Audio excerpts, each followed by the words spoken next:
दोस्तों, दशकों से वैश्विक अर्थव्यवस्था पर राज करने वाले अमेरिका की नींव अब हिल रही है। हाल ही में ब्रिक्स सम्मेलन में भारत ने एक ऐसा ऐतिहासिक मास्टर स्ट्रोक चला है जिसने वॉशिंगटन के पसीने छुड़ा दिए हैं। हालात इतने गंभीर हो गए कि अपनी कूटनीतिक पकड़ बचाने के लिए अमेरिका को रातों रात अपनी एक उच्च स्तरीय स्पेशल टीम दिल्ली भेजनी पड़ी। आखिर बंद दरवाजों के पीछे भारत ने ऐसा क्या कर दिया जिससे अमेरिका का दशकों पुराना आर्थिक साम्राज्य एक नई चुनौती के सामने आ खड़ा हुआ है? आइए आज इस कूटनीतिक भूचाल को गहराई से डिकोड करते हैं। भारत के इस कदम की गंभीरता और इसके वैश्विक प्रभाव को समझने के लिए हमें सबसे पहले उस पूरी व्यवस्था और इसके इतिहास को समझना होगा जिसका एक मजबूत और विश्वसनीय विकल्प भारत ने दुनिया के सामने पेश किया है। वह व्यवस्था है अमेरिकी डॉलर का असीमित प्रभाव और वैश्विक बाजार पर उसका एकाधिकार। अगर हम इतिहास के पन्नों को पलटें तो ब्रेटन वुड्स समझौते के बाद से ही दुनिया का लगभग 80% से अधिक अंतर्राष्ट्रीय व्यापार केवल और केवल अमेरिकी डॉलर में होता आया है। यह एक ऐसी अलिखित वैश्विक नीति बन गई थी जिसे हर देश को मानना ही पड़ता था। चाहे आपको किसी खाड़ी देश से कच्चा तेल खरीदना हो, अपनी राष्ट्रीय सुरक्षा के लिए रक्षा उपकरण खरीदने हो या फिर विकास के लिए उच्च और अत्याधुनिक तकनीक का आयात करना हो, आपको हर हाल में अमेरिकी डॉलर की भारी जरूरत पड़ेगी। डॉलर की इसी अपरिहार्यता ने अमेरिका को एक ऐसी असीम शक्ति दे दी जिसके बल पर वह पूरी दुनिया की आर्थिक दिशा तय करने लगा। डॉलर केवल कागज का एक टुकड़ा नहीं रहा, बल्कि यह वैश्विक विश्वास और अमेरिकी दबदबे का सबसे बड़ा प्रतीक बन गया। दुनिया भर के केंद्रीय बैंक अपने विदेशी मुद्रा भंडार का सबसे बड़ा हिस्सा डॉलर में ही सुरक्षित रखने लगे, जिससे अमेरिका की अर्थव्यवस्था को एक ऐसा सुरक्षा कवच मिल गया जिसे भेदना किसी भी विकासशील देश के लिए लगभग असंभव माना जाने लगा। समय के साथ अमेरिका ने अपनी इस मजबूत मुद्रा को केवल व्यापार तक सीमित नहीं रखा, बल्कि इसे एक कूटनीतिक दबाव के साधन की तरह इस्तेमाल करना शुरू कर दिया। यह एक ऐसी व्यवस्था बन गई जहां जो भी देश अमेरिका की विदेश नीति से सहमत नहीं होता या जो देश वॉशिंगटन के दिशा निर्देशों के विपरीत जाकर अपनी स्वतंत्र नीतियां बनाता, तो अमेरिका उसे वैश्विक बैंकिंग प्रणाली से पूरी तरह बाहर करने का रास्ता अपना लेता। स्विफ्ट बैंकिंग सिस्टम, जो कि दुनिया भर के बैंकों को जोड़ने का मुख्य माध्यम है, उस पर भी पश्चिमी देशों का गहरा प्रभाव रहा है। जब भी किसी देश पर कड़े आर्थिक प्रतिबंध लगाए जाते तो उसकी अर्थव्यवस्था रातों रात संकट में घिर जाती। रूस, ईरान और वेनेजुएला जैसे देश इस व्यवस्था के सबसे बड़े और ताजा उदाहरण हैं, जिन्हें इस प्रणाली से बाहर का रास्ता दिखाया गया। अमेरिका का यह रवैया दुनिया भर के विकासशील देशों और उभरती अर्थव्यवस्थाओं के लिए एक बहुत बड़ी चिंता और असुरक्षा का विषय बन चुका था। हर देश यह महसूस कर रहा था कि उसकी आर्थिक संप्रभुता, उसका विकास और उसके नागरिकों का भविष्य अंततः अमेरिकी नीतियों के रहमो करम पर टिका हुआ है। इसी गहरी मजबूरी और असुरक्षा की भावना के खिलाफ वैश्विक स्तर पर एक बहुत बड़े कूटनीतिक और आर्थिक बदलाव ने जन्म लिया, जिसका नाम है डी-डॉलराइजेशन, यानी व्यापार में डॉलर पर अपनी निर्भरता को धीरे धीरे कम करना। और इसी बड़े बदलाव का सबसे मुखर और शक्तिशाली मंच बनकर सामने आया ब्रिक्स, जिसमें शुरुआत में ब्राजील, रूस, भारत, चीन और बाद में दक्षिण अफ्रीका शामिल हुए। यह समूह अपने शुरुआती दौर में केवल एक आर्थिक चर्चा और वैचारिक आदान प्रदान का मंच माना जाता था।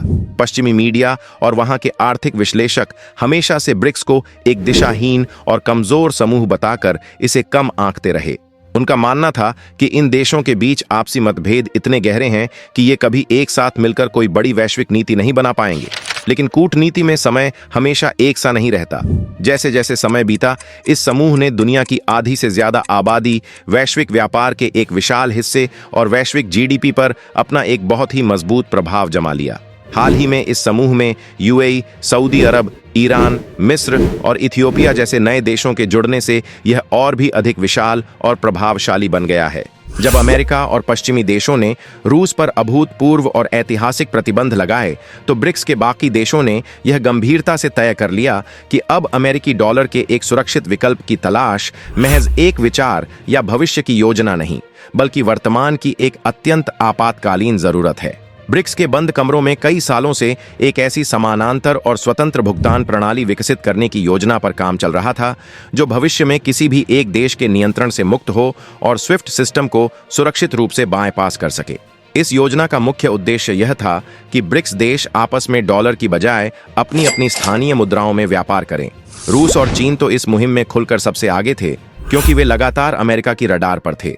लेकिन अमेरिका को रूस और चीन के इस प्रयास से उतना डर नहीं था जितना उसे भारत की बढ़ती हुई भूमिका से था। अमेरिका और पश्चिमी देशों को हमेशा से यह लगता था कि भारत जो कि दुनिया की सबसे तेजी से बढ़ती हुई प्रमुख अर्थव्यवस्था है और रक्षा व तकनीक के क्षेत्र में अमेरिका का एक बहुत बड़ा और विश्वसनीय रणनीतिक साझेदार है, वह कभी भी डॉलर के खिलाफ इस सीधी मुहिम का हिस्सा नहीं बनेगा। अमेरिका इस बात को लेकर पूरी तरह आश्वस्त था कि भारत की ब्रिक्स में मौजूदगी ही इस डी-डॉलराइजेशन के सपने को कभी जमीनी हकीकत नहीं बनने देगी, क्योंकि भारत पश्चिमी देशों और ग्लोबल साउथ के बीच एक सेतु का काम करता है। लेकिन कूटनीति और वैश्विक राजनीति में जो चीजें सतह पर दिखती हैं, उनके पीछे की रणनीति अक्सर बहुत गहरी होती है। भारत की विदेश नीति हमेशा से रणनीतिक स्वायत्तता के मूल सिद्धांत पर आधारित रही है। नई दिल्ली ने बार बार यह साफ कर दिया है कि वह किसी एक पक्ष या किसी गुट का आंख मूंद कर अनुसरण नहीं करेगा, बल्कि हमेशा अपने राष्ट्रीय हितों और अपनी आर्थिक सुरक्षा को सर्वोपरि रखेगा। भारत न तो पश्चिम का विरोध करता है और न ही पूर्व का अंधा समर्थन। भारत की नीति स्पष्ट है, सभी के साथ संवाद, सभी के साथ व्यापार, लेकिन अपनी शर्तों पर। और फिर ब्रिक्स के मंच पर और उसके समानांतर भारत ने वह कूटनीतिक और आर्थिक कदम उठा ही लिया जिसकी अमेरिका और पश्चिमी विचारकों ने इतनी जल्दी कल्पना भी नहीं की थी। दावा किया जाता है कि भारत ने केवल वैचारिक बातों तक खुद को सीमित न रखकर एक अत्यंत आक्रामक और सुरक्षित आर्थिक नीति के तहत दुनिया के दर्जनों देशों के साथ रुपया व्यापार समझौता जमीनी स्तर पर लागू कर दिया। भारत ने एक ऐतिहासिक कदम उठाते हुए यूएई के साथ कच्चे तेल की खरीद का पहला बड़ा भुगतान अमेरिकी डॉलर की बजाय सीधे भारतीय रुपये में सफलतापूर्वक पूरा कर डाला। यह महज एक लेन देन नहीं था, बल्कि वैश्विक अर्थव्यवस्था के लिए एक बहुत बड़ा प्रतीक था। इसके अलावा रूस के साथ अरबों डॉलर का रक्षा उपकरण और ऊर्जा व्यापार भी रुपये और रूबल में तय कर दिया गया, जिसके लिए विशेष वोस्ट्रो खाते खोले गए। भारत ने ब्रिक्स के मंच पर अपने इन कदमों से यह स्पष्ट संदेश दे दिया कि वह अपनी राष्ट्रीय मुद्रा को अंतर्राष्ट्रीय बाजार में एक मजबूत, सुरक्षित और विश्वसनीय विकल्प के रूप में स्थापित करने के लिए पूरी तरह तैयार है। भारत का यह कूटनीतिक और आर्थिक कदम अमेरिकी अर्थव्यवस्था के वर्चस्व के लिए एक बहुत बड़े भूचाल से कम नहीं था। इसे समझने के लिए थोड़ा कूटनीति के मनोविज्ञान को देखना होगा। अगर केवल चीन डॉलर को छोड़ता है तो अमेरिका उसे अपना रणनीतिक प्रतिद्वंद्वी बताकर दुनिया से अलग थलग करने का प्रयास कर सकता है। लेकिन जब बात भारत की आती है, जो कि दुनिया का सबसे बड़ा लोकतंत्र है, अमेरिका का एक गहरा दोस्त है, क्वाड का एक अत्यंत अहम सदस्य है और पश्चिमी देशों की कंपनियों के लिए दुनिया का सबसे बड़ा और आकर्षक बाजार है, भारत के इस साहसिक कदम ने अफ्रीका, लैटिन अमेरिका और एशिया के दर्जनों विकासशील देशों को यह अद्भुत आत्मविश्वास दे दिया कि अगर भारत जैसा संतुलित देश अपनी अर्थव्यवस्था को डॉलर की निर्भरता से बाहर निकाल सकता है, तो वे देश भी इस नए आर्थिक मार्ग पर चल सकते हैं।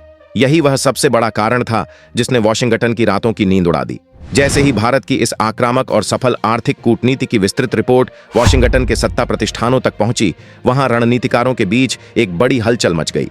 अमेरिकी सत्ता के शीर्ष आर्थिक सलाहकारों और नीति निर्माताओं को यह एहसास हो गया कि अगर भारत ने स्थानीय मुद्रा में व्यापार की इस मुहिम को अपना पूरा समर्थन दे दिया और इसे सफलतापूर्वक संचालित कर लिया, तो अमेरिकी डॉलर का दशकों पुराना वैश्विक रुतबा और मांग महज कुछ ही सालों में काफी कमजोर पड़ जाएगी।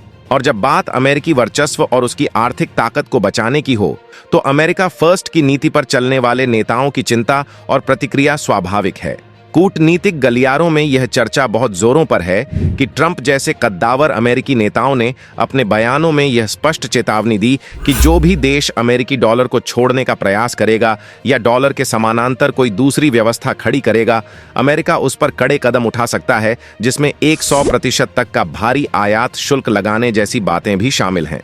अमेरिका का यह दृढ़ मानना है कि डॉलर ही उनके देश की अर्थव्यवस्था की असली रीढ़ है। अमेरिका भारत के इस कदम को एक बहुत बड़ी रणनीतिक और आर्थिक चुनौती के रूप में देख रहा है। इसके साथ ही अमेरिका एक बहुत बड़े धर्म संकट में फंस गया है। न तो वह भारत जैसे अपने सबसे बड़े साझेदार पर कोई आर्थिक दबाव बना सकता था और न ही वह भारत को अपने राष्ट्रीय हितों के लिए डॉलर के विकल्प तलाशने से रोक पा रहा था। स्थिति की गंभीरता और भविष्य की आर्थिक चुनौतियों को देखते हुए वॉशिंगटन में एक बहुत बड़ा कूटनीतिक फैसला लिया गया। जब कड़े बयानों से बात नहीं बनी, तो अमेरिका ने कूटनीति के सबसे ऊंचे स्तर का सहारा लिया। चर्चाओं और कूटनीतिक सूत्रों के अनुसार अमेरिकी ट्रेजरी विभाग, स्टेट डिपार्टमेंट और अन्य शीर्ष संस्थानों के आला अधिकारियों की एक स्पेशल क्राइसिस मैनेजमेंट टीम को एक अति गोपनीय और महत्वपूर्ण मिशन पर तुरंत नई दिल्ली भेजा गया। अमेरिका की इस स्पेशल टीम ने भारतीय नेतृत्व के साथ गुप्त बैठकें कर निवेश और तकनीक का लालच दिया। साथ ही दबी जबान में यह चेतावनी भी दी कि भारत डी-डॉलराइजेशन का नेतृत्व कर पश्चिमी अर्थव्यवस्था के लिए खतरा न बने। इस पूरे घटनाक्रम ने साबित कर दिया कि आज महाशक्तियों को भी भारत के सहयोग की सख्त जरूरत है। भारत का यह कदम महज एक व्यापारिक फैसला नहीं, बल्कि 21वीं सदी की नई विश्व व्यवस्था का शंखनाद है।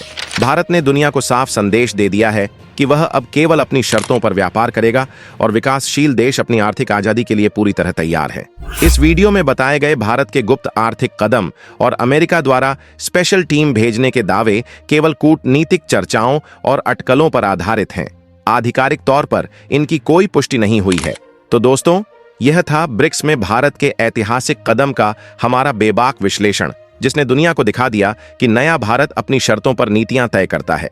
अगर आपको हमारी यह एक्सक्लूसिव रिपोर्ट पसंद आई हो तो वीडियो को लाइक और शेयर जरूर करें।